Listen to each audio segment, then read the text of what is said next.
Welcome to the next installment of the Train Vicar. Recently, we visited the West Coast region in the South Island of New Zealand, and so I thought it's time to talk about an important aspect of railways in New Zealand in the 19th and 20th century, namely bush tramways. What are bush tramways, or bush trams as they are also known? Well, the native forest in New Zealand is called bush. This bush looks a bit different in every part of the country, but in the rainier parts of New Zealand it's quite dense forest, and at lower altitudes there were some fairly big trees in those forests. Well, and trams are the relatively lightly laid railway lines, sometimes temporary. Most of the bush trams were used to get large logs out of the bush to the sawmills. There were bush trams throughout the country, but they lasted longest in the central North Island and on the west coast of the South Island, where a few companies built quite substantial networks and over time also invested in some significant bridges. Shantytown, a museum and experience park on the west coast of the South Island, operates steam trains on the formation of a former bush tram near Rutherglen. Today, the bush tram no longer transports logs, but tourists.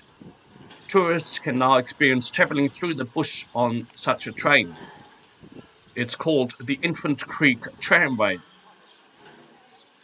There's also a replica sawmill, as it would have been in the early 20th century.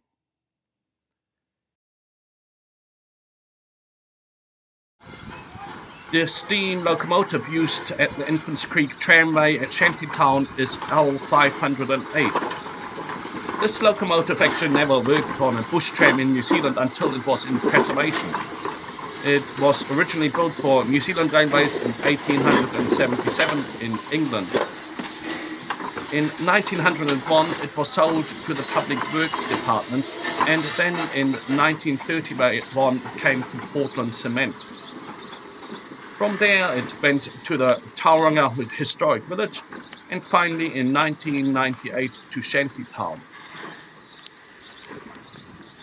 However, former New Zealand Rail and Public Works Department locomotives were used on bush trams. One such locomotive is this Fowler 548 tank engine.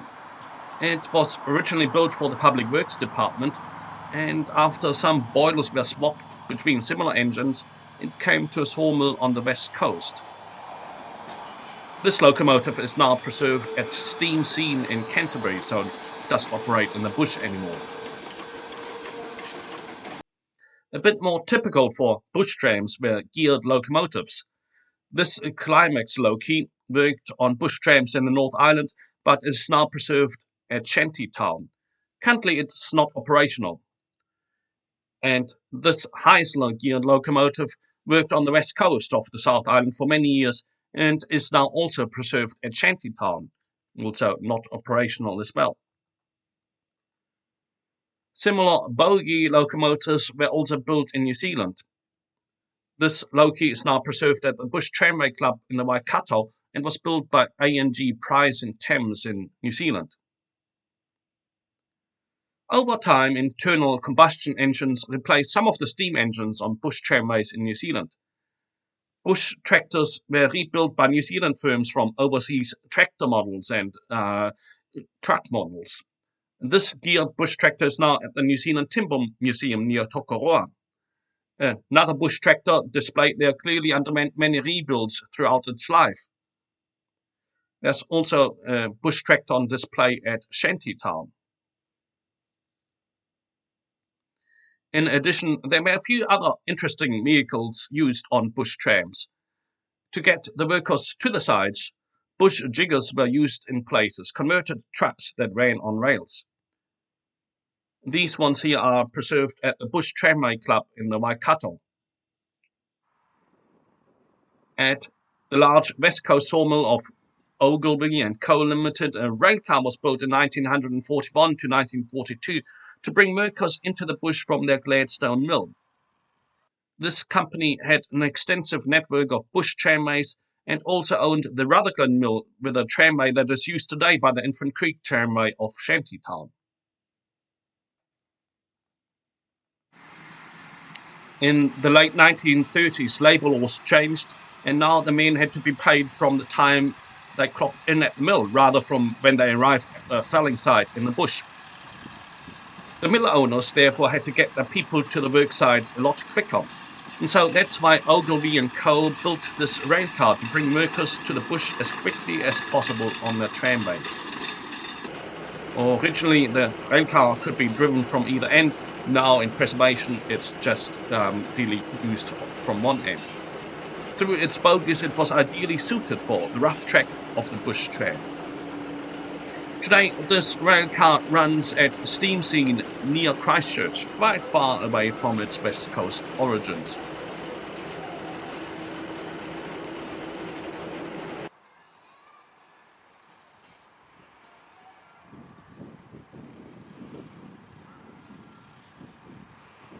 There are plenty of interesting remains of these bush tramways in museums and heritage railways.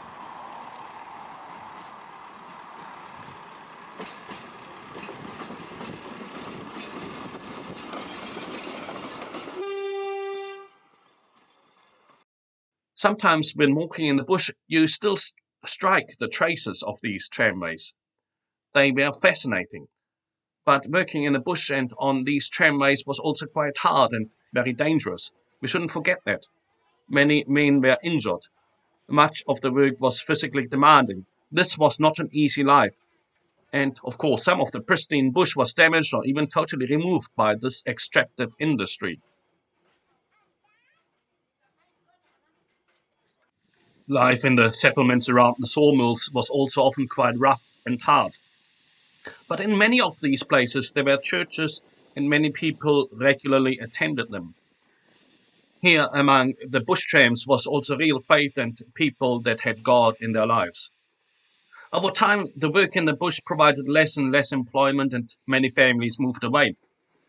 I've read accounts of ministers who were there who had their congregation shrink drastically when one family after the other moved. Today, the population of these places, particularly on the west coast and central North Island, is far smaller than in the past. No longer are hymns sung in so many churches. As we remember the bush tramways and past settlements there, I hope we can also remember the good aspects of their life, including the faith of those people.